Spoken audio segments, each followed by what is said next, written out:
కృష్ణా నదిలో వరద ప్రవాహం కొనసాగుతోంది. ఎగువన కురుస్తున్న భారీ వర్షాలతో కృష్ణమ్మ పొంగి ప్రవహిస్తోంది. ఆల్మట్టి నుంచి శ్రీశైలం వరకు వరద సాగుతోంది. ఆల్మట్టి డ్యాం కు ఇన్ఫ్లో మరింత పెరిగింది. డ్యాంలోకి 1,15,000 క్యూసెక్కుల వరద వస్తుండగా 1,44,000 క్యూసెక్కుల నీటిని దిగువకు వదులుతున్నారు. ఇక నారాయణపూర్ డ్యాం కు 1,36,000 ఇన్ఫ్లో వస్తుండగా 1,47,000 క్యూసెక్కుల నీటిని కిందకి విడుదల చేస్తున్నారు. నారాయణపూర్ డ్యాం నుంచి వచ్చిన వరదను వచ్చినట్లే జూరాల నుంచి శ్రీశైలానికి వదులుతున్నారు. ఇకటు తుంగభద్ర డ్యాం నిండుకుండలా మారింది. టీబీ డ్యాం పూర్తి కెపాసిటీ 105 టీఎంసీలు కాగా ప్రస్తుతం 86 టీఎంసీలకు నీటి మట్టం చేరింది. తుంగభద్ర డ్యాంలోకి 1,14,000 క్యూసెక్కుల వరద వస్తోంది. తుంగభద్ర డ్యాం గేట్లు ఎత్తేందుకు అధికారులు ఇప్పటికే సిద్దమయ్యారు.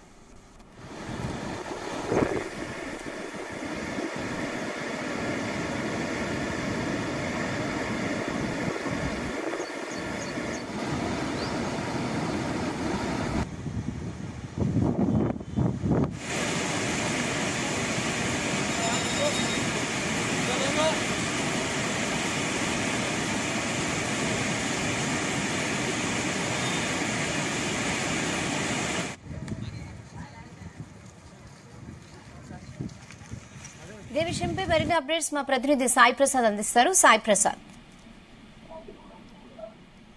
రెహనా, ప్రస్తుతం అయితే ఎగువన వర్షాలు కురుస్తుండటంతో తుంగభద్ర రిజర్వాయర్లోకి భారీగా వరద వచ్చి చేరుతోంది. ప్రతిరోజు సుమారుగా 1,00,000 క్యూసెక్కులకు పైగా నీరు డ్యామ్ చేరుతోంది. పైన వస్తున్న వరద నీటితో తుంగభద్ర రిజర్వాయర్లోకి ఇన్ఫ్లోలు పెరిగే అవకాశం ఉన్నందున మిగులు నీటిని తుంగభద్ర డ్యామ్ గేట్లు ఎత్తి నదిలోకి వదిలే అవకాశం కనిపిస్తుంది. మరి కాసేపట్లో అంటే ఇప్పుడు 4:30 గంటల ప్రాంతంలో తుంగభద్ర నది నుంచి నీరు వదిలే అవకాశం ఉందని చెప్పేసి అధికారులు కూడా ప్రకటించారు. ఇప్పటికే తుంగభద్ర నది వాయక ప్రాంతాల ప్రజల్ని కానివ్వండి, లేకపోతే అక్కడ ఉన్న అధికారులను కానీ వారందరినీ కూడా అప్రమత్తం చేశారు. అందరూ కూడా ఎవరైతే దిగువ ప్రాంతాల్లో ఉన్నారో వారు ఆ ప్రదేశాన్ని ఖాళీ చేసి వెళ్ళవలసిందిగా కూడా అధికారులు ఆదేశాలు జారీ చేశారు. ప్రస్తుతం అయితే తుంగభద్ర డ్యామ్ కు 1,633 ఒరిజినల్ ఫుల్ రిజర్వాయర్ లెవెల్ అయితే ప్రస్తుతానికి 1,627.79 నీటి ఇందులో ఉంది. ఈ డ్యామ్ లో మొత్తం 105.78 టీఎంసీల నీటి సామర్థ్యానికి ప్రస్తుతం 85.992 టీఎంసీల నీటి నిల్వ వచ్చి చేరింది. ఇంట్లో అయితే 1,01,993, అవుట్స్ లో 50,000 కిందికి వదులుతున్నారు. ఈ 50,000 కూడా గంటకు పెరిగే అవకాశం ఉంది. ఎందుకంటే ఇన్ఫ్లో ఎంత అయితే పెరుగుతుందో ఇప్పుడు అవుట్ లో కూడా వదులుతామని చెప్పి తుంగభద్ర అధికారులు కూడా అంటున్నారు. కాసేపటి కిందటే తుంగభద్ర డ్యాం నుంచి హెచ్ఎల్సీకి కూడా 100 క్యూసెక్కుల నీటిని వదిలారు. ఎందుకంటే అనంతపురం జిల్లా తదితర చుట్టుపక్కల ప్రాంతాల ప్రజలకు సాగునీటి అవసరాల కోసం ఈ నీరు అవసరం అవుతుంది కాబట్టి హెచ్ఎల్సీ కూడా నీటిని వదిలారు. గతంలో అయితే పోయిన సంవత్సరం తుంగభద్రకు ఇంట్లో లేకపోవడంతో ఈ ప్రాంత ప్రజలందరూ కూడా చాలా ఇబ్బందులు పడ్డారు. ఇటు సాగునీటికి కానీ తాగునీటికి కానీ ఎక్కువ ఆరుతడి పంటలతోనే ఇది ఆసుపత్రిలో జీవనం సాగించారు. అయితే ఈసారి అనుకున్న దానికంటేనే మామూలుగా ఆగస్టులో డ్యాములు నిండేది, ఈసారి అయితే జూలై చివరి వారం రాకముందే ఈసారి డ్యామ్ నిండడంతో ప్రజలు రైతులు కూడా సంతోషం వ్యక్తం చేస్తున్నారు. మరోవైపు తుంగభద్ర అలాగే జూరాల డ్యాములు నిండి అట్లా అక్కడి నుంచి అవుట్ లో వస్తూ ఉండడంతో శ్రీశైలం డ్యామ్ కూడా ఇంట్లో పెరిగింది.